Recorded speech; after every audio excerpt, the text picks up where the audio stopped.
parents separated when I was only 4 years old. I ended up living with my dad in Mexico City and would visit my mom a couple times a year as per the custody agreements. My mom lived next to and worked on an Air Force base in New Mexico. She lived on a large 3-acre property that was about a 30-minute drive out of town in the middle of nowhere, just off the highway.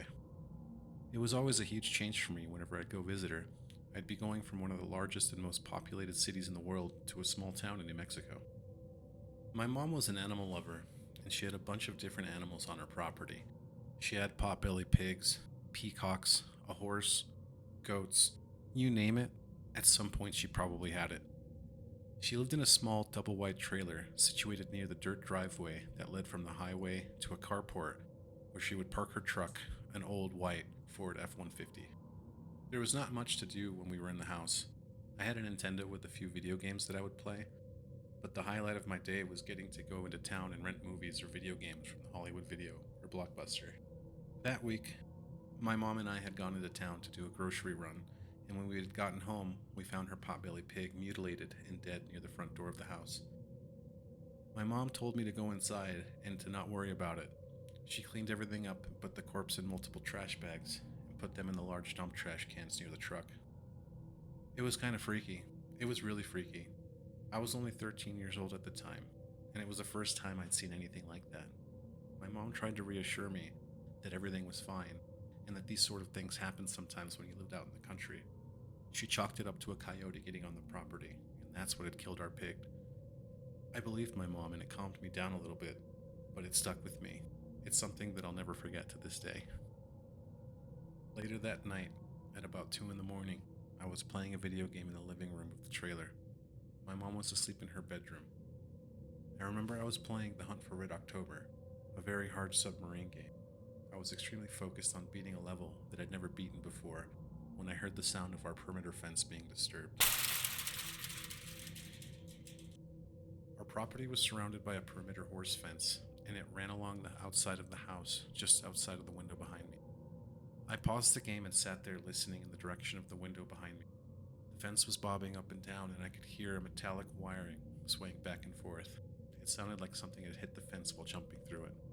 I stood up and walked towards the window to get a better look. The carport was about 30 feet away, just in front of the window.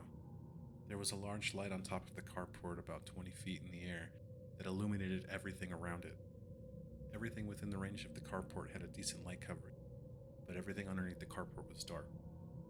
It used to always freak me out because you could only see a few yards in front of the house, and then there was complete darkness. I could hear a rustling coming from the carport. It was too dark to see anything going on by the truck. I could see the truck, but everything was just varying shades of black and darker black. My mind was racing with images of coyotes outside, and I was worried about the other animals that we had on the property, so I decided to go outside and scare off whatever was rustling around the carport. I grabbed a flashlight and a baseball bat. The flashlight was one of those big orange flashlights with the huge battery box that was both a battery case and a flashlight handle. I turned the light on and it shot out a bright beam into my eyes, blinding me. I was nervous and scared of what might be out there. I remembered our pig and how its body was torn apart. I slowly opened the front door and then the screen door and stepped out onto the cement patio. I could still hear the rustling sound coming from the trash cans behind the truck.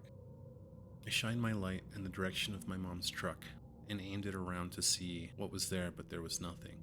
The rustling was coming from the other side of the truck, just outside of view. I walked to the edge of the patio and took a step down the stairs, and then stopped in my tracks. The idea of being eaten alive by a wild pack of coyotes started to flash through my head. I held the baseball bat tight in my other hand and stood there. Maybe going out to the car was not such a good idea.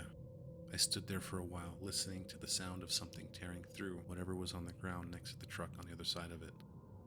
Then I thought maybe I could scare whatever it was off. My mom had a small rock garden next to the patio with some rather large rocks surrounding the flowers that she'd planted. I reached down for the closest large rock that would give a big thud when I threw it. I held the rock back, aimed for a spot just in front of the truck, and threw it.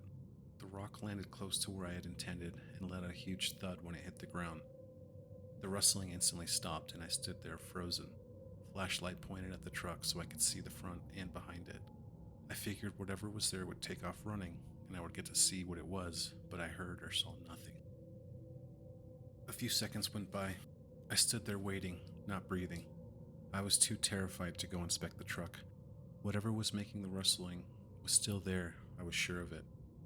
I saw movement at the front of the truck and pointed my flashlight to focus the brighter part of the light on it. Two small bony hands with sharp-looking nails came around the corner, resting on the bumper and the light of the truck. And then a small head with two eyes peered out from the darkness towards me, in between both hands. I had no idea what I was looking at. It stared at me for what seemed like an eternity, and then disappeared behind the truck. I heard short footsteps running in the direction of our fence line, and then I heard what sounded like something hitting our fence line again, and I could see the fence bounce up and down on either side of the truck. Then I heard the sound of bushes being ruffled just off of our property, and the sound slowly faded away as whatever it was that I had seen put more distance between us.